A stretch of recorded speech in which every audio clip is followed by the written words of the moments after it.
Welcome to Joke Wranglers, where we put jokes through a mangle. Oh, I'm your host, Sam Joseph, and we're very lucky to have two more teams of fantastic comedians. This week, we've got Rosie Wood and Jude Crook. Hey, well, we're very happy to be here. We've got a lot riding on this. Fan, So to tell some jokes. brilliant, fantastic, and also Callum Mackenzie and Imran Hafeez. Hello, it's lovely to meet. We're even more happy to be here. Yeah, very Well, happy. There are the smiles. If only there was some mechanism that we had for transmitting visual images of what the comedians look like. One day maybe we'll have something like that. So yes, people, if you've listened to the previous episodes, you know exactly how it's going to work. And if you haven't listened to the previous episodes, what are you doing? Get wrong, Anyway, we've got a series of 10 rounds where the teams will both have 90 seconds to sort of undertake these comedy challenges and come up with the best possible jokes that they can do. And I will be judging, which is most pleasing to me. I mean, last week it did get a bit. Oh, he said that one, he said that one. It's all in good fun. I mean, I must say to the comedians up front, you're all amazing, and I'm sure all the jokes are going to be amazing. And really, just we have this sort of competitive edge. Not to affect your egos, but to just I don't know, kind of entertain the listeners. So it's all to play for, whatever that means. So anyway, let's without further ado get straight into round one, which is Idiom Wrangler, when the host, that's me, will reveal an idiom, and then the teams will have, as I say, 90 seconds to write the funniest original joke that uses or subverts that idiom. If you're ready, teams, the idiom is: you can't have your cake and eat it too, and your 90 seconds starts as soon as I can. What's happened to my mouse? I press this button here.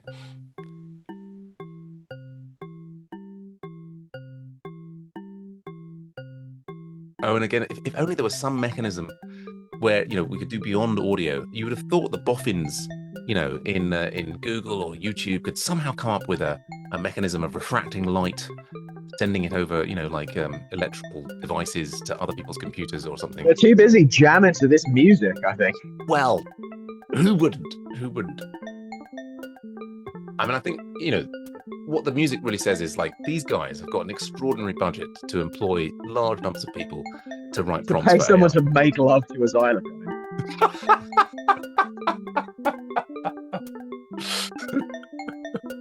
Indeed so. Indeed so. Yeah, that's precisely the prompt that I put into the AI. It says imagine that you were desperately obsessed with glockenspiel, but it was rebuffing all of your advances, and you had to have a little bit of a side nookie with the xylophone in order to actually make the progress. Progress. Who needs progress when you have humorous friends with which you can banter about jokes? And a person like myself who can connect his stream of consciousness directly into his voice box and just say exactly what he's thinking and never really stop talking or pausing for breath, unless you have loads of takes the last few seconds. There we go. I think someone came on a glockenspiel. Okay, let us. Oh, I'm awful. I'll have to clean it up when we finally get on TV. Unless it's on Dave, and they probably let you sort of make sexual innuendos there. Callum and Let you Imran. fuck a xylophone, yeah. Callum and Imran, what do you have for us? I'll leap in first. I want to leap in first by saying this is one of the hardest idioms I've ever tried to write a joke on. Like when I was brainstorming, I just wrote down other idioms that involve baked goods as well. And good God, they're easier. Like I got one that was I got my finger in many pies. It's what got me fired from Greg's. I got the Greg's entrance exam involves correctly identifying a key bakery product.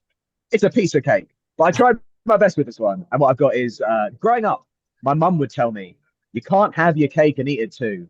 I remember thinking, usually the icing just says happy birthday. Very good. Excellent. Callum, Imran, anything to add to that? No, I think that Callum's one, my one's more personal to me, but Callum's one is a much better general joke that people would get. Yeah, I don't know. I could say my personal one Please. just I mean, based off of my yeah, go on. dating life. Um, yeah, I can't have my cake and eat it too because my mum's already promised it to someone's daughter at a Rishta dinner. Brilliant. Yes. Yeah. Very personal. No, I like it. It's. I mean, really, there's comedy. They say laughing, but I think we want to know about the comedian. That's the key. Brilliant, brilliant. Jude and Rosie, over to you. Oh, thank you so much. Thank We've you. been working hard on this. No, pretty personal. Yeah, pretty personal. I just quickly wanted to say that I know it's all fun and games, but we're really, really competitive, and we are going to try and win this. And I don't appreciate that Callum was telling some extracurricular jokes before he got into his main I'm joke. gonna find a way to cheat. I Okay. need to make sure he's not getting any points for that. We've got a lot of as I say. Extra points. We reveal. Rosie's going to take us away with a Okay. joke. Okay. So you can't have your cake and eat it too, which is annoying because all my assets are tied up in expensive cake. An expensive Coke. Interesting. Cake. Cake. Oh, cake. I was thinking. It's all tied up in expensive.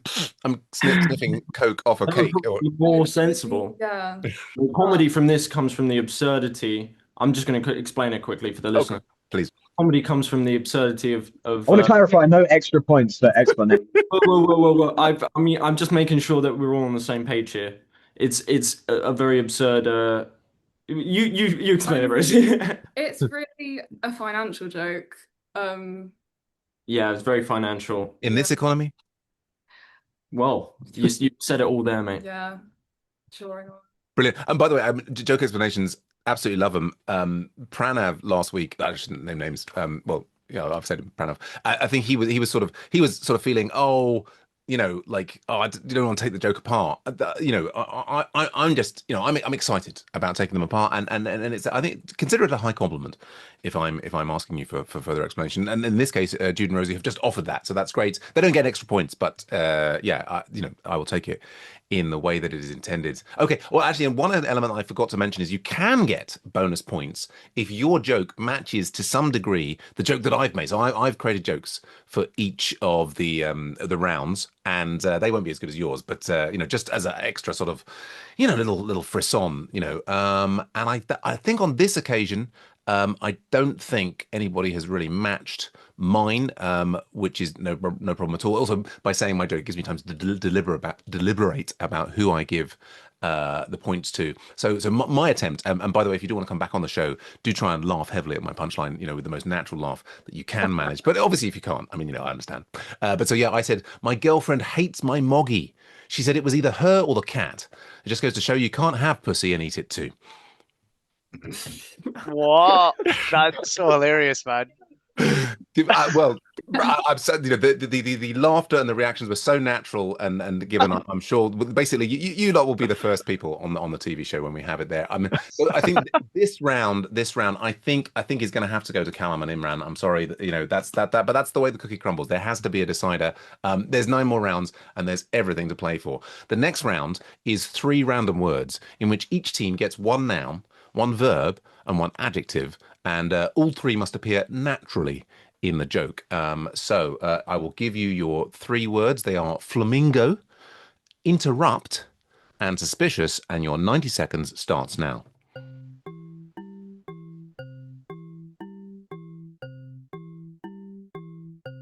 Bonus points, of course, if you can identify which of those words are in the categories, noun, verb, and adjective.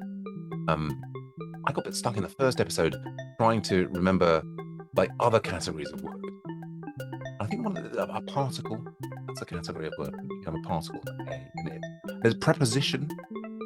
That's is that a thing? And then there's pronouns. That's another Pronoun, yeah. Pronouns. Gender politics too, I suppose. There's pronouns. There's because there's a lot of amateur nouns out there, but then there's the pronouns. They are getting paid a lot more than me. Although actually, I've recently been focused on trying to do high status comedy, so I really should say actually, comedy pays so well. I'm being paid so well. Obviously we've had to drag all of the comedians this week away from the Netflix specials and their world tours, and it's taken a lot of money to get these guys in this fantastic, extraordinary studio that we've decked out here at the top of the Shard.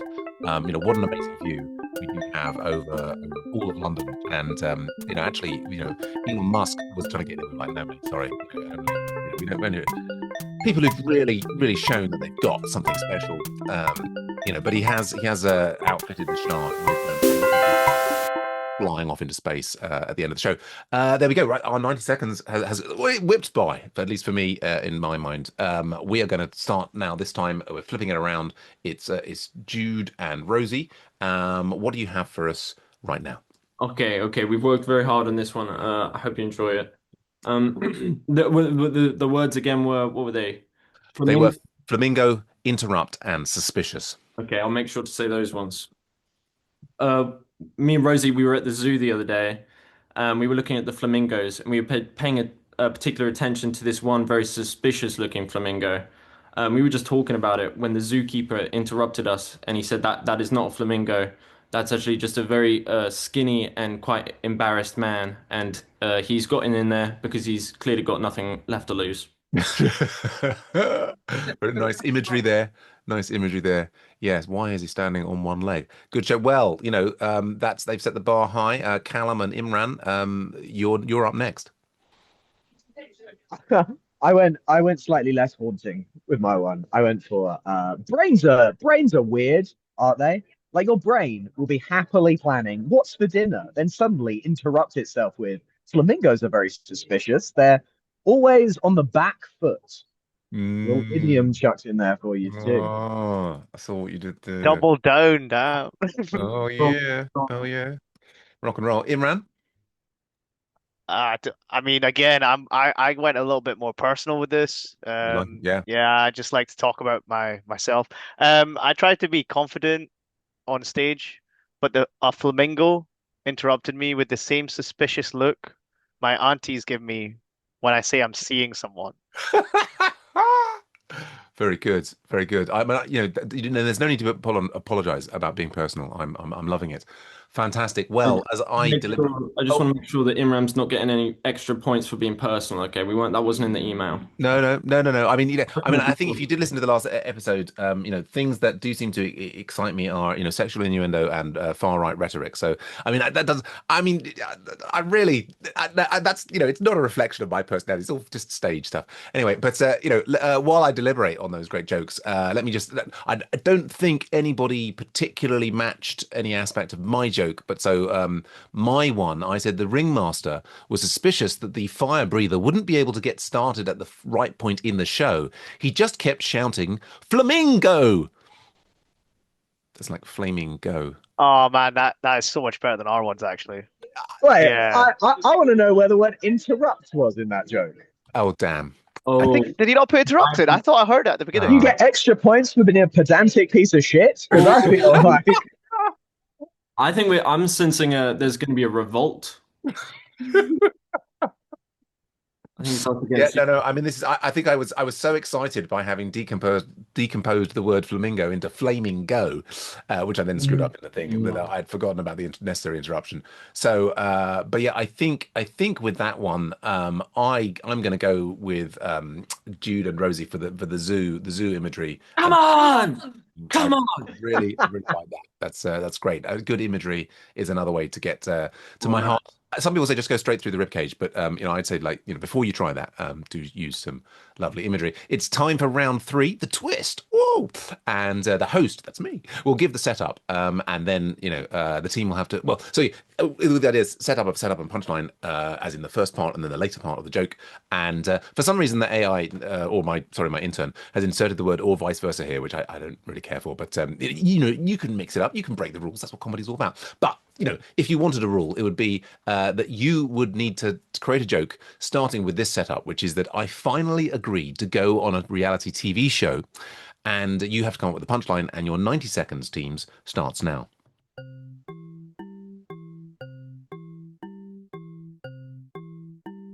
And just a background from the listener, this is the first show where we've actually had a pair of comedians who are in the same space. Obviously, we're all, in the top of the shard, but we're all in completely separate rooms, in completely separate sound recording booths, just so that, we wouldn't exchange any viral fluids or anything like that. But, because, you can't be too careful. Sam needs to be alone with the Glock.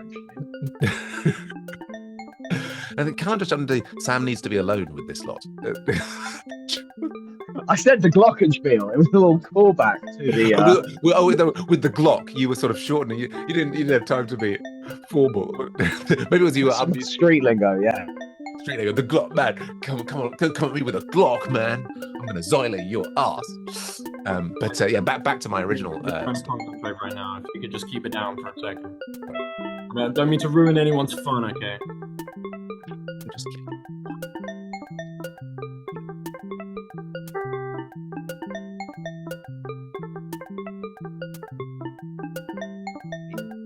Maybe make a difference the overall outcome. And Callum's actually he's elected to go for like an external. He's actually strapped to the roof of the shaft. So there's a bit of like helicopter noise and different things like that coming through. So just apologies for that background noise. Oh yes, that really does it for me. Time's up, teams. I think it is Callum and Imran's time to go first. Imran, what's your offering on the twist? Yeah, I think I wanted to not go so personal this time, because I was called out by Jude about being personal. So I've gone for something that's a lot more relatable and even to the host as well, relatable. I finally agreed to go on a reality TV show, but it was about men coming to terms with being bald and whether their beards could distract viewers, it could distract the contestants, it could distract the viewers from Okay, no, I've messed up that line. Well, whether their beards could distract viewers from how the contestants look like potatoes. Oh yeah. I mean, my heartstrings were being tugged through that. It's Yeah. enjoy. Go on. You were waiting to be roasted, Sam, but actually you do have a good beard, so you don't look like a potato. Thank And you. that's the point of that. Very kind of you. I mean, it is, I do find the Yeah, beard not does. getting more entirely. You're implying the only thing standing between Sam and a potato is one shave with some Gillette. It's often quite difficult to get the potato into your mouth with the very with the very vigorous beard. It's like it is. I really, if I want to eat potatoes effectively, I do need to take the beard off. But yeah, okay. So men, baldness, beards. Callum, anything to add to your team's? Yeah, I'm worried I'm going to lose some points though because I did fractionally manipulate the setup. I went for a specific reality TV show. That's right. Let's see if I still qualify. I'm for my agent is currently in talks for how much it would cost me to appear on Naked Attraction, but I don't think I'll do it. They're asking for too much money. Okay, there's lots of interesting things. I mean, I guess I'm not really sure that I know what Naked Attraction. I mean, I don't really follow the news. Is Naked Attraction? You don't know Naked Attraction? No. No. So can you just? It is a perfect combination of sexual innuendo and right-wing rhetoric. Oh wow! ITV's production of your humor. I need to catch up. And so is it that basically people have to look at each other naked to see if they're attracted to them, or Yeah, basically a single person is presented with 6 naked single people, and they pick the sexiest piece of meat. That's it. That's the whole show. It's like certain parts of their body that's showing at first, isn't it? And then it shows other parts of their body as the show goes on. I think so, right, Callum? The joke is I have to pay ITV to show my penis. That's the joke. Fascinating. It's I mean, it comes to us all. ITV keeps on offering, and I'm just like, sorry. Jude and I Rosie. can check. Sorry. Okay. We'll speak after. Yeah. Jude and Rosie, what are your offerings? Okay. So I finally agreed to go on a reality TV show. It's called Celebrity Kitchen, and it's basically you have to get into as many celebrities' kitchens as you can in 24 hours. And it's really, really good because you've got to plan it out. Like you can't just go to like Taylor Swift's kitchen, because it's a bit far. So maybe you could go to like Claudia Winkleman, David Dickinson, someone a bit, there's maps involved. It's an intellectual game. Yeah. You possibly teams. Yeah. Okay. Interesting. Celebrity Kitchen. Yes, I'm also. Is that a real show? No, we've just made. See, I wouldn't know. You could have foxed me there with because This is not a real show. We're proposing this show. Well, actually, it could be it sounds like that's a pretty strong show pitch. So maybe you could do that at Edinburgh this year, and then everything to play for. You're actually recording this episode from inside Claudia Winkleman's kitchen right now. And I have no idea who Claudia. And is Claudia Winkleman a made-up person, or is that actually a real? You don't know who Claudia Winkleman is? What? No. You would be surprised how out of touch. I don't follow the news. Who is Claudia Winkleman? It is appalling you don't know who Claudia Winkleman This is Did the I? first time that you're not fit to host. She is. I think she invented the Fringe. That's what she may be most famous for. Oh, she She's the invented the host of the Fringe. Traitors. Yeah, the Yeah, host she of the hosted the Traitors as well. Traitors. Yeah. Okay, and the Traitors is a show, is it? Yeah, it's I not a feel bunch like of I'm people being who told trade. right now. In a Yeah. minute, you're gonna I- go like trousers. Can you explain this thing to me? I'm yet to learn. It's a 21st century tech. well, Sam, you need to go take a on. little peek at the culture section of the BBC website, okay? She's all over there, mate. She's all Okay. over. It is culture. Okay, I'll have to do some research. Fantastic. This is why I do the show, is so I can reconnect with the youth. Yeah. Well, so while I deliberate, I don't think anybody really hit my mark. My joke, forget joke, strong word really, comedy tinged sentence, is I finally agreed to go on a I'll start that again. I finally agreed to go on a reality TV show after I found the right laxative. Yeah. Okay. Oh, I thought that would get more, but you decided not. That's fine. That's fine. Um, yeah. I think this round, I think it's going to have to go to Imran and Callum. It's a 2-1 there. Remember, like I'm deeply impressed with all of your comedy. Let's move on to round four. Reverse engineering. It's your comedy so much better than mine. Where I will give now we flip it around. I give the punchline first, and the teams have to invent the funniest setup. So your punchline that you will need your joke to land on this time, teams, is, and that's why the village now has a 14-foot inflatable vicar. Your 90 seconds starts now.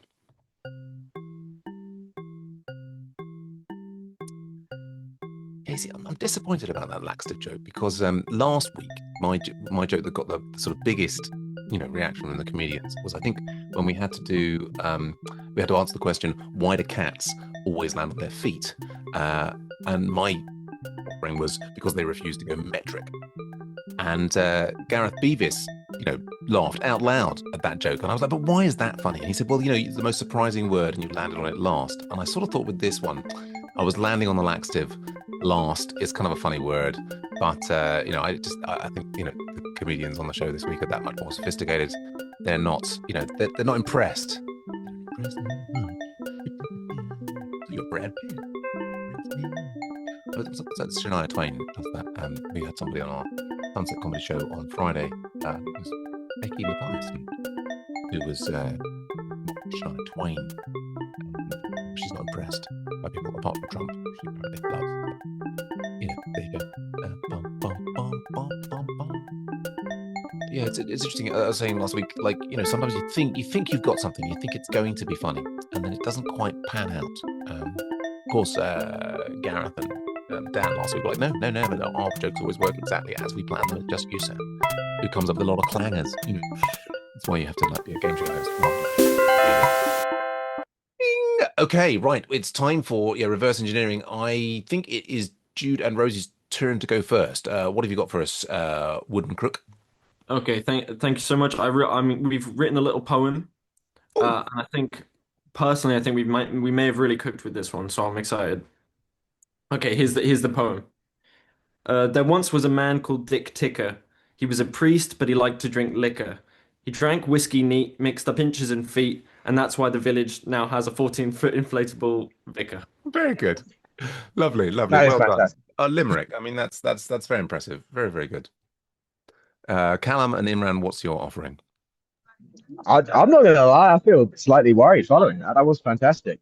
I've gone for my biggest flaw. I have too much faith in people. I believe in giving people chances. I said, what's the worst thing that can happen? Letting my dyslexic cousin do the order for the 40-foot rubs for the village's incoming visitors. And long story short, that's why the village now has a 14-foot inflatable vicar. Very good. Very good. Like it. And Imran?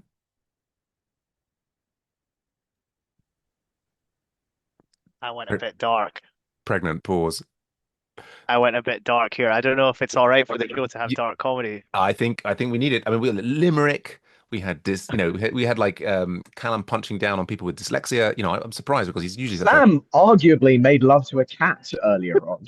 That was our opening gag. interesting. It's interesting that's how you interpret it. Well, again, I do love it when the dark stuff comes out of your sort of boyish Peter Pan face, Callum. It's just lovely. But Imran, please go dark for All us. right. So a therapist visited a village to help the kids cope with their complex post-traumatic stress disorder due to their village vicar's sexual abuse. One of the techniques that she uses is to face your fears. And that's why the village now has a 14-foot inflatable vicar. Good. Yeah, yeah. Darkness indeed. Yeah, brilliant. And so give me. I'm writing notes on all these because I find that with my fading memory, so abuse. There we go, that one.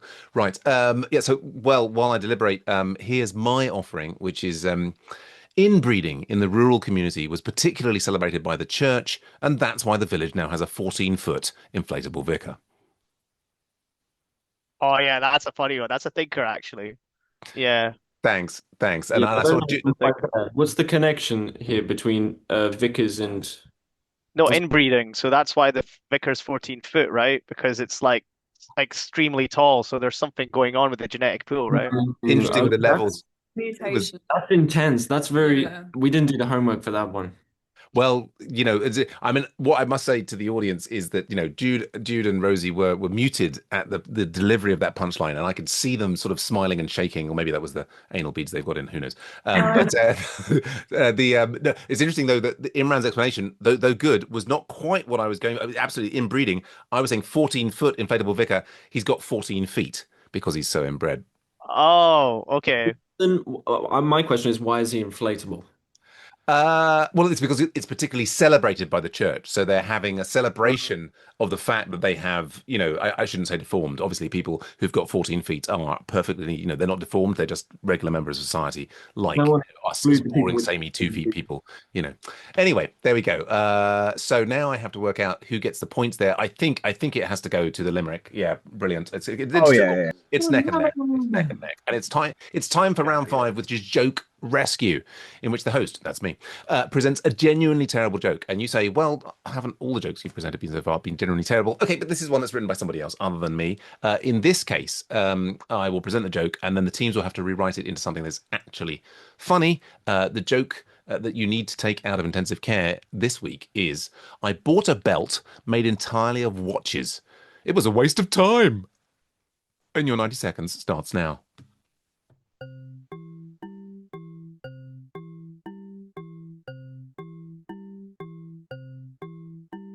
And I don't want to distract anybody. I'm a little disturbed that Callum was seeing my initial joke as being about me making love to a cat. I thought there was a fairly distinct thing. No, I did get it. It was the ambiguity around the phrase "you can't have your p words" that I've never said out loud before, and it too. But I feel like there are multi levels, and if you're deciding to add additional ones, it implies things that the RSPCA aren't okay. Indeed so. Well, I'm just so glad that your mind can go there, Callum, and I just really look, because you of course do your clean comedy show. I'm looking forward to a couple of years when you're, I was going to say down on your luck, but up on your luck, and it's like Dirty Callum. You're going to do an hour of continually dirty comedy. Oh, it's going to be I'm getting excited just thinking about it. Yeah.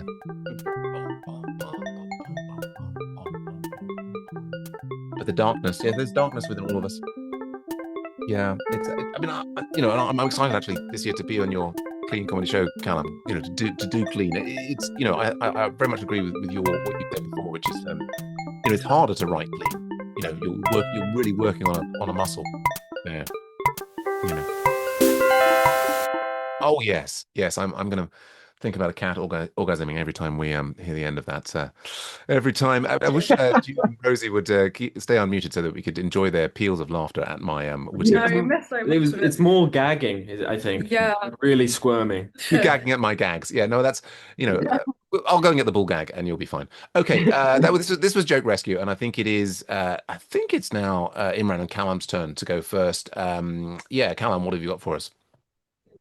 Okay, I'm feeling quite picky here. I've tried to go very technical about it because I think when we take the original joke, remind me of the wording that we got on the original joke. I bought a belt made entirely of watches.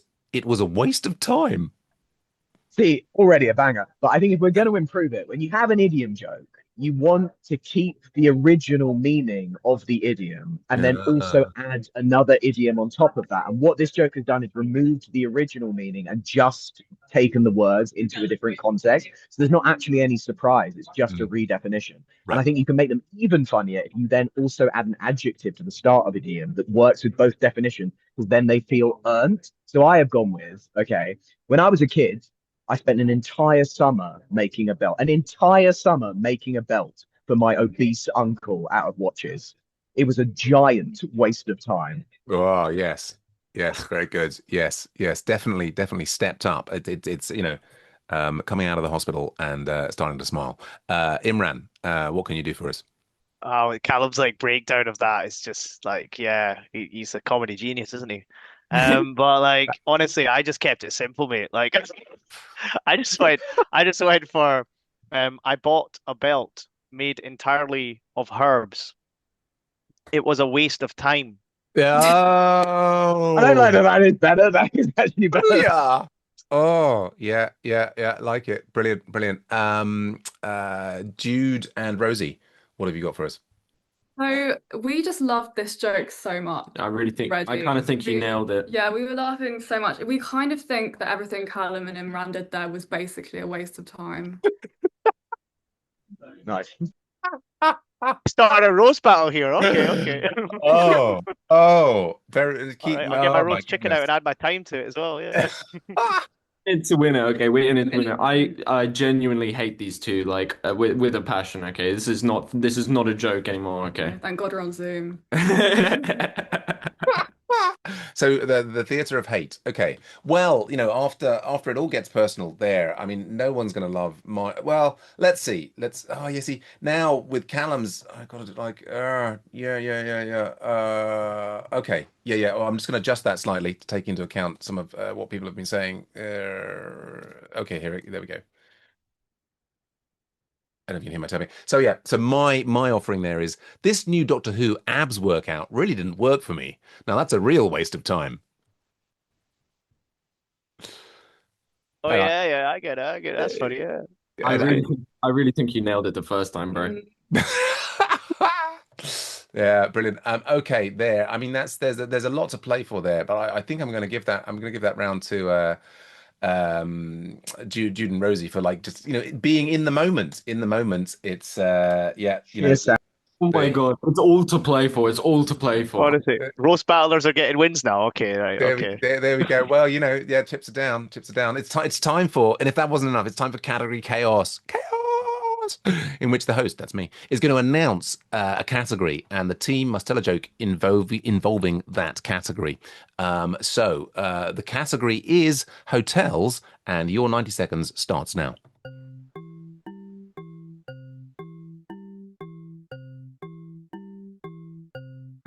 But yeah, no, I think the discussion of comedy technique is a lovely benefit that we're getting from doing the show.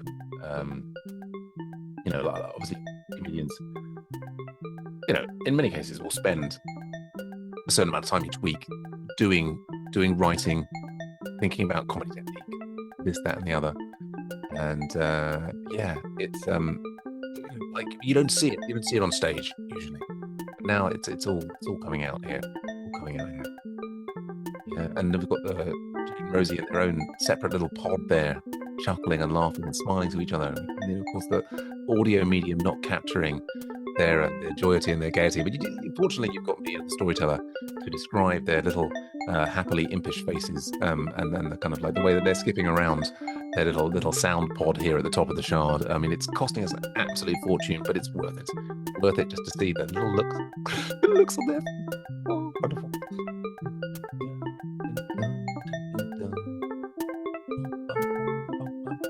They're just having too much good fun there. I mean, I wish they would unmute and allow the peals of laughter to sort of spill out across the rest of us. But eventually, of course, we'll be doing this. We're going to buy the Tower of London and basically kick out the TV shows there. The 90 seconds are up. I think it is Jude and Rosie to go first this time. What is your category chaos, please? Appreciate that, Sam. We've had a look. This was a tough one. This was a tough one for us, and I'm a bit worried that this one's a little obscure, but we'll see how it goes. Here's the joke. The joke's starts now. Everything I say from this point is the joke. Me and Rosie went on holiday to the Overlook Hotel. We asked for a twin room, and you will never guess what was in there. Was that too obscure? No, Do that was good. That was good. I do have My identical favorite twin part was boys. how hard Rosie laughed at it. It's fun every time. It's good stuff. It's good stuff. It's very good. I do, of course, have identical twin boys, which is my nickname for my testicles, so I can relate Oh, relate Oh, very you have he's done it twins. again. relate All very right. strongly to that joke. Brilliant. Callum and Imran, what are your offerings? I'll go first. I struggled with this, despite hotel comedy being the basis of all comedy before 1980. But I went with I was in a hotel in a proper rough area recently. I mean, like proper rough, like no Holland and Barrett. And it made me realize, why is every restaurant salad named after an absurdly expensive hotel? Like the Waldorf salad, Ritz salad, my $1 million idea, the Premier Inn salad. Exactly the same as the normal restaurant salad, same as the normal salad, but you steal the cutlery when you go. Brilliant. I like it. Very, very good. Imran. So, I went back to being personal again, but my personal experiences in a hotel, being a Scottish Pakistani Muslim. Being a Scottish Pakistani Muslim in a hotel is conflicting. My Scottish side sees the minibar and goes, treat yourself to some whiskey. My Pakistani Muslim side sees the price list and goes, treat yourself to some tap water and dua. You guys don't know dua. It's to wash my sins away because to even think about the whiskey, it's bad. Uh, but we've learned something there. Brilliant. Yeah. Yeah, yeah. If we're not laughing, we're learning, right? Yeah. Well, that's Not what here to learn, okay? We're not here to learn. well, unfortunately, that's what I insist on my comedy audiences because they never laugh. Yeah, well, let's I think again, nobody's hitting any of my marks here, which is probably a testament to just how funny you guys are and how much I have to learn. But yeah, so my offering for the hotel category is, you'd have thought these Johns would leave us more money after we say take such good care of their tips.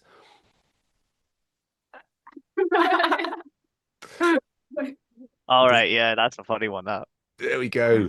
Yeah, it's a hotel. That's what they say. hotel, motel. Yeah, I like that. Okay. Yeah, well, I think I mean, I particularly liked Callum's Premier in salad. I think that's got legs, because they often leave, legs of insects in there. But yeah, so it's 3-all, 3-all. It's back, level and level. It's time for, wrong answers only. That's round 7.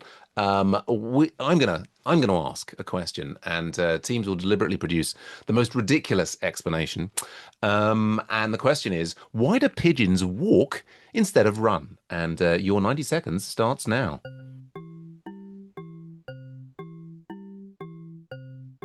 Yeah, I think that the pressure is starting to show on the faces of the comedians. But these are 4 professionals. I mean, the amounts of money that people are throwing at them for them to kind of like come and bring their comedy genius onto stage, it just doesn't. I mean, they've all had to hire a series of bodyguards, SWAT teams, just to keep the adoring, screaming fans back. It gets. That's why we're up here at the top of the Shard this week. We won't be able to use this location again because all have got out. That this is an area that we're in, and the security here is deeply lacking. At least 3 people have broken into the. We've had to had dragged screaming from the cubicles. I just. The charisma of the comedians that we have on this show is at a level that mere mortal humans can't really cope. Fortunately, I've had my nervous system sealed in glue, and I'm able to sort of just about hold it together. Of course, really that's the reason why I slur my speech occasionally. It's because I get overwhelmed by the sort of like million watt charisma of these comedians. But it's a privilege. It's a privilege.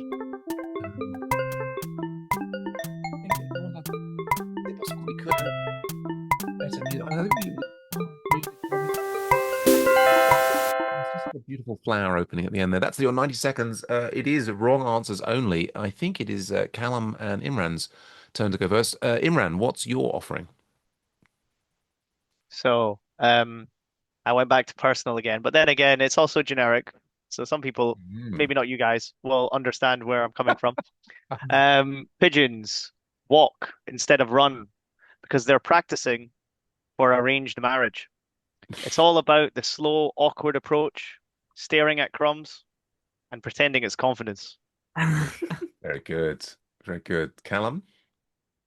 Why do pigeons walk instead of run? Better question is how do they move all together? Like this is an animal whose entire diet is breadcrumbs, old chewing gum, and the occasional huff on a car exhaust. You don't think they want to run? You think they want to be the only animal too tired to fly south for winter?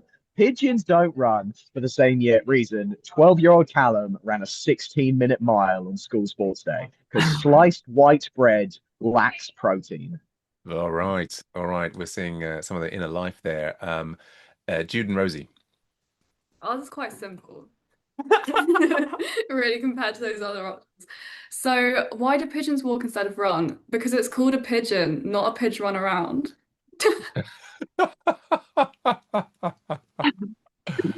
Our like intellectual sharpness is dwindling. Yeah, it's been a long day. I think. What? Pigeon what? Pigeon, and not pidge run around. Yeah, Pigeon, you've got it. You're bang on. You're bang on. pigeon. It's Pidge sticking in in. your It's a heads. pidge in, not a pidge out running around. Oh, not a pigeon, not a Have pidge it out. out there. Oh yeah. It's a fine interpretation of the joke, I think. But no, I'm really grooving to that. I'll just see what you think of my offering while I deliberate. So the question is, of course, why do pigeons walk instead of run? And my answer is because we haven't yet established their melting point. There we go. I mean, Oh, I do. damn. That Sorry, that's rough on the pigeons, man. You want to melt them. I What have mean, they done? are you a fan of pigeons? Come on, they're just, rats with wings. I mean, I love birds, and actually, pigeons. They do have this kind of like weird, like they have this lovely sort of rainbow sheen. I don't know if you ever looked at a pigeon close up before you melt it, and it's got this lovely kind of like rainbow sh sheen on it on its neck. But it just like they're sort of the shape of the and the way they walk. Anyway, moving on. Yeah, I think this round has to go to. I mean that pigeon run around really did it for me. That's going to be it's like Jude and Rosie in the lead. I can't believe we got away with that Rigged. one. Oh my I Rigged. God. know. it That was it was was One, just like two. one of our teeth, so sometimes we'll it's take just it wherever we you can pull get. it out of the bag. But we've got remarkably three more rounds. If Callum doesn't have to go for his gig. So let's crack on to number 8 is historical rewrite, in which the host, that's me, gives a famous historical event, and the team will describe press reports as if it was happening today. So the historical event teams is the signing of the Magna Carta, and your 90 seconds starts now. There we go. Yeah. So this is actually one of the closest episodes we've had so far. It's been a real, game of two halves. I'm not sure what that means actually, but yeah, we had Imran and Callum easing into the lead, and then Jude and Rosie came back, and then Callum and Imran leveled it up, and then I think now just Jude and Rosie just taking it, and it's kind of like, but it's still everything to play for. And still nobody's hit any of my marks, which I guess that's either I'm just not very funny, or it's actually unique, or both, unique and not funny.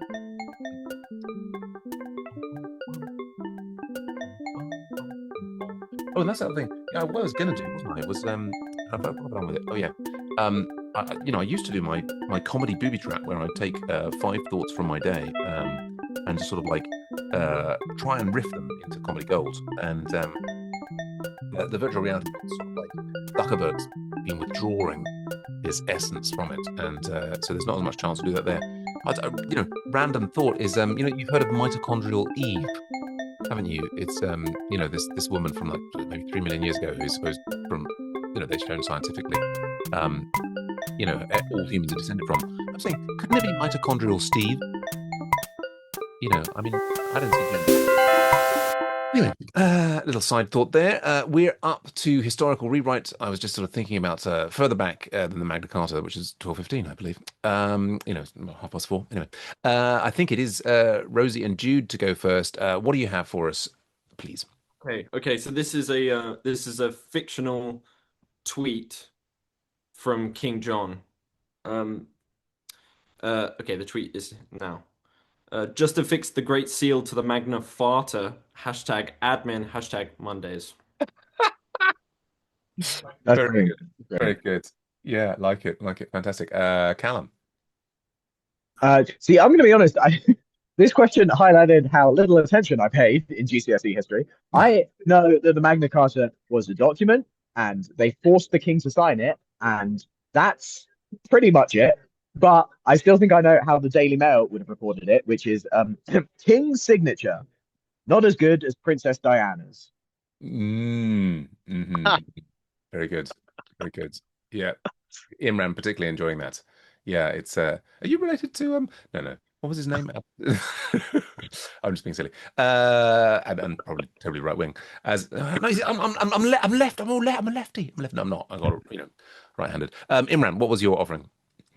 Um, yeah, I had a few thoughts, but then I think I'm going to go for like this one because GB News is quite topical, isn't it?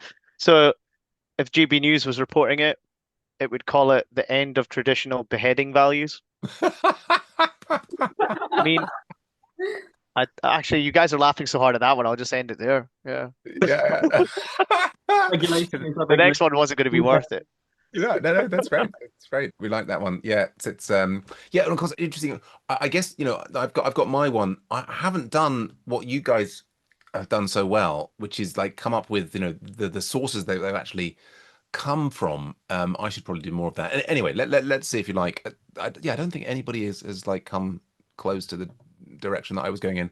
And I guess mine is more maybe from somebody. I guess maybe it would be a podcast or somebody live on the scene and say, well, we've just seen an extraordinary decentralization of power.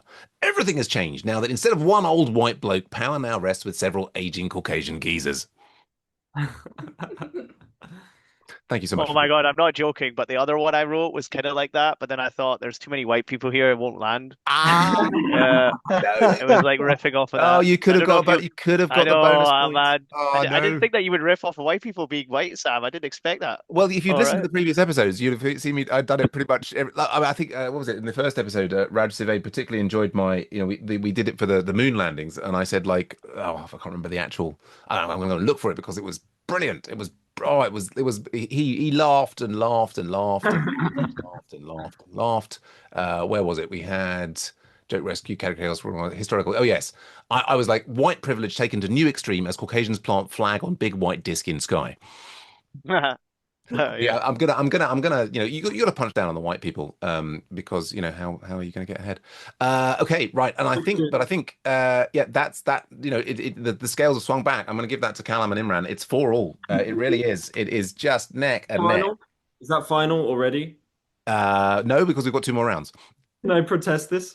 You could try, yeah. I mean, We put hashtag Mondays in ours, and we actually looked up, and the Magna Carta was actually signed on a Monday. that is brilliant. That is brilliant. Any extra points for historical accuracy?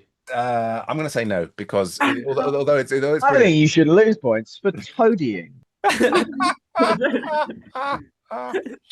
up, Callum. Shut up, Callum. Okay, fantastic.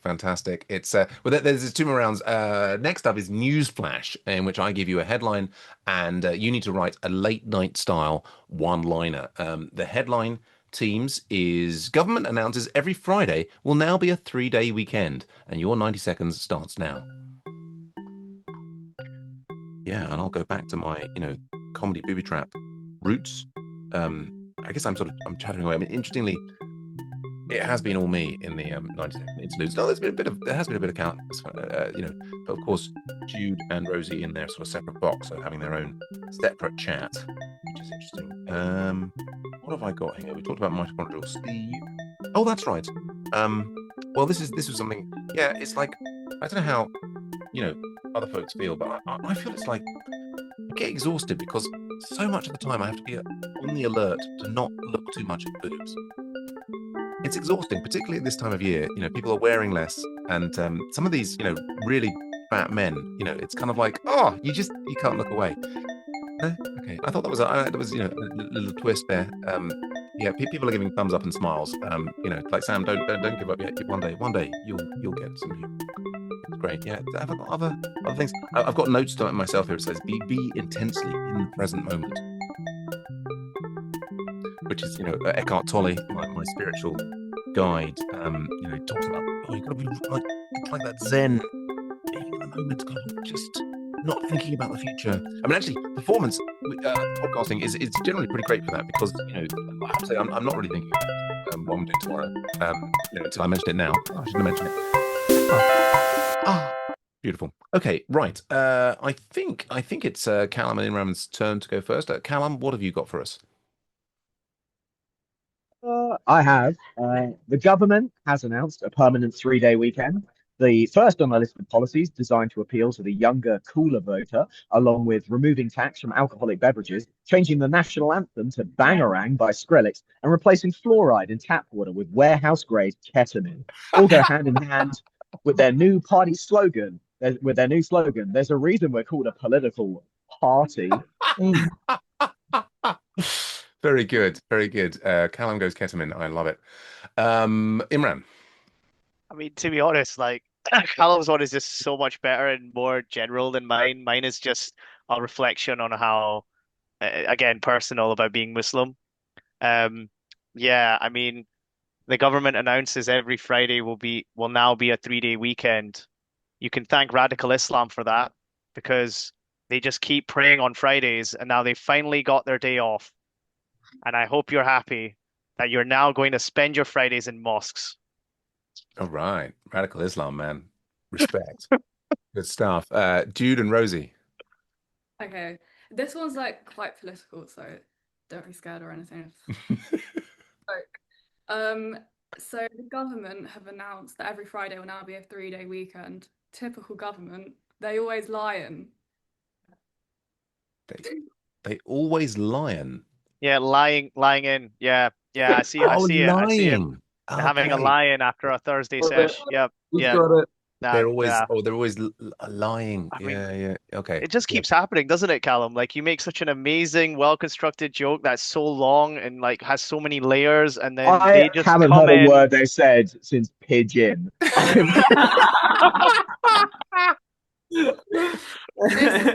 Honestly. What was that? Pidge out and running around. Out and running around. That was my little twist on there. Yeah, good stuff. Pigeons. Fantastic. Well, let's see what you think of my offering. So yes, my one was Andy Burnham screws up trying to arrange a menage a trois. Okay, no, that's brilliant, mate. That is. Yeah, so Imran really liking that, and of course, the people, the uninitiated comedy goes, total silence from 3 comedians and one person saying that's brilliant. That is absolutely crushing it. He didn't laugh. He just said that was brilliant. No, I was laughing so hard that I had to tell him how brilliant it was. Yeah. That's French. It's the French, man. Can we get an explanation of this joke? Menage a trois. You don't know what French is, yeah? Menage a trois. I don't know. No. You don't know. Oh, do you not? Oh my goodness. So to explain it then is so like it's the headline is government announces every Friday will now be a 3-day weekend, and then so Andy Burnham screwed up trying to arrange a menage a trois, which is basically a 3-way, like a sexual 3-way. Oh, okay. Now it's strong. There you go. See again, no laughs whatsoever, and people complimenting you on the joke. We appreciated it cognitively. That is what my wife says. Anyway, then they laugh. Now they're laughing. God, the old man talking about his wife. What are you gonna do? Bury him in the garden. I think there. Oh, I think that's gonna. Callum's tipped it there. It's 5-4. So there's one more round, and can Jude and Rosie tie it up, or could someone get a bonus? And what happens if it's a draw? If it's a draw, then basically I declare that I love you all equally. Can we do something else? We have to have a decider. We have to have a penalty shootout. It's like bam, bam jokes, bam, bam, bam. It's like there you go. No one's win. No, we're slowly backing away. Okay, it is time for the final round. Everything to play for. The final round is 6 degrees of separation, and we were going to start with one concept. And we'll finish with another one. And the idea is, like it needs to start somewhere close to that first concept. And you can do literally as Gareth Beavis did last week, is like work through the 6 degrees if you want to. But anyway, that you can connect these two concepts, but sort of starting with the first one and moving towards the the latter one at the end will do. And the first concept that you need to start with is toothbrush, and the concept you need to finish with is the Olympic Games. And your 90 seconds starts right now. Okay, so we talked about being in the moment. All those other things. Oh, that's right. Oh, that reminds me. Yes. So I was in the supermarket on Saturday morning, as you do, and the usual checkout machine that I like to use, I've got a particular one, was not available, but its screen was in this weird state, and it was kind of like in that sort of state that sometimes the sort of supermarket staff, they have to like press some buttons and things, and I saw that it said it had like a personality option. And so there was like, you could sort of select different personalities like you can do for AI these days. And, it said sycophantic. And I was like, okay, that's why I've really been enjoying this checkout. Yeah, good stuff. Callum managed to yawn there in reaction to, my little sort of like aside chat there. But, it is like, I often put my kids to sleep by telling them my jokes. And they're like, I've never encountered music more relaxing. And you never will. You never will. It's but you will, look at glockenspiels. Anyway. Oh yeah, another thing I was saying, if there was a way that if there's a button I could press that would make me speak clearly, I would do it. It would just, I don't seem to have full control of my laughing here. Oh yes, and then my regular thought. Thank you for everything. I have absolutely no complaints whatsoever. Okay, there we go. It's all to play for. I think it must be Jude and Rosie to go first on this round. What is your offering? Okay, to be honest, we're not feeling good about this round. I think we've come to the conclusion that there is pretty much nothing funny that connects the Olympic Games to toothbrushes. We've written something, but it may be, it may be not only the worst joke, but possibly the worst piece of art that a human has made. But it's not. It's definitely no Pidge run around. But see what they reckon. See what they reckon. Let's go for it. Okay. They were going to introduce toothbrushing into the Olympic Games, but 9 out of 10 dentists recommend not brushing your teeth competitively. Yes. That's nice. Yeah. That's also educational as well, I'll be honest, because brushing hard, right? Like competitively would mean you're brushing hard, right? And Imran, I used to work. We're on the other team. I used to work at oral health. I used to work at oral health, man, and I know that people brush their teeth too hard, Yeah, and I've suffered. Very least we have that. Yeah, and they bleed and everything. But it's not funny though, that joke. But it's yeah. You want me back in the end. You want me back. I'm down for a rematch if you guys are like we'll come back. Oh yeah, no, we'll have to. Well, you first dibs on the doing it in person and gloves off. Imran, what's your offering? So everyone needs a toothbrush to keep up with their oral hygiene. Also, everyone needs condoms to keep up with their heterosexual hygiene. And the Olympic Games is known to require many toothbrushes and condoms for their Olympic Village because of all the brushing and fucking going on. Okay. Yeah. It feels like what did they do at the Winter Olympics when it's curling? There could have been a curling tag there. Could have the done brushing it. and fucking. Oh yeah. And that's There is nothing funny about connecting these two. Okay, this is purely factual this round. Yeah, it's. I mean, I'm pull it out of the bag. I'm looking at mine and thinking, yeah, I've kind of connected them factually, and it's not funny at all. Well, it's imagery. Anyway, Callum, what have you got for us? I've tried. I've got an awful memory. The only time I remember I need a new toothbrush is last thing at night, brushing my teeth with the world's oldest toothbrush. Just 8 bristles clung to a stump, looking like the before picture in an advert for trips to Turkey. I buy a new toothbrush the way countries build Olympic stadiums. Every 4 years, going way over budget, and after 6 months, it's barely used anymore. That's very good. That's good. It's very impressive. That's nailed it. It's yeah, I'm embarrassed about my one now, but like the professionalism the standards that I hold myself to say that I must now say it on air. So yeah, as I pause for my deliberations, I say it was doing the floss dance daily that was the secret to my success in the Olympic hurdles. Yeah. Oh, and the hurdles. Oh, because you're jumping over the hurdles and then like flossing's like, is that what you do when you're flossing? Do you jump over hurdles? I didn't No, realize you don't. that. But there's a kind of like there's a rhythmic motion that might be associated Yeah. with the hurdles. So I think the rhythmic dancing, you know the gymnastics when they do that dancing one, is it called rhythmic? I can't remember. yeah, It's there something is. they do. There you go. There you go. That would have This been a good tag we for should have that, yeah. collaborated on this joke. It would have been so much funnier.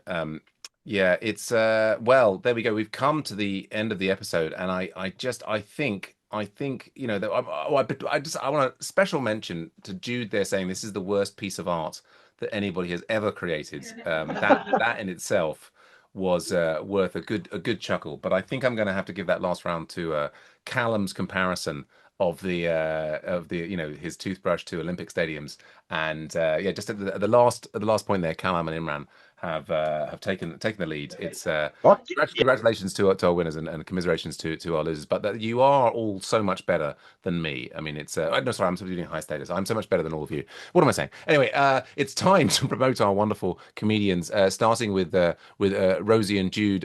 Where can people see you if they want to enjoy more of your fantastic comedy? We're doing an Edinburgh show at Slow Progress Records and Cockney Records just off Cowgate, the second 2 weeks of Edinburgh. But I mean that's only if you want to come and see a couple of losers, okay? We we we, No one does. we really fumbled this one, and to be honest, I wouldn't recommend coming to that show. Like it's probably not gonna be any good, but Oh dear, if it's yeah. you've got a free hour, like maybe it's worth it. Like if you've got nothing else to do, like Comedy is all about failure. It's it's funny. Imran. So I am also going to Edinburgh Fringe. But before that, I've got a preview in London. If anyone's in London listening to this, on the 9th of August, 5:30 at the Glitch. So yeah, it's a preview for my show, Haggis Pecora brackets with the whole drum, because I am also a musical comedian. And I also like talking about myself personally, as you've now gathered, and all the most of the jokes that I've written for this. And then yeah, I'm going to Edinburgh Fringe for the third week, I think it is. So I'll be aligning with you guys a little bit. Third week, 16th to 22nd of August, taking my show there as well. Brilliant, brilliant. Imran and Callum. I have two shows at Edinburgh this year. I have 1 hour of clean comedy and a clean comedy show at 12:30 and 3 o'clock. And if you come, I promise I will close every show with the best joke I've heard recently, which is, I guess that's why they call it a pidge in. we appreciate it. Brilliant, brilliant, fantastic. Well, Edinburgh, and I'm also at Edinburgh this year, last 2 weeks of the Fringe with my show. I think I'm turning Japanese. I really think so. Not. And I'm also doing Ed previews. I'm actually at Aces and Eights this Sunday, a double bill with The End of Reason, another Edinburgh show, and also at Museum of Comedy on August the 13th. And looks like we'll all be up in Edinburgh, and hopefully we can all meet up and rub each other's bald heads. So the rest of you, you'll have to shave, and Imran and I, we've got a head start.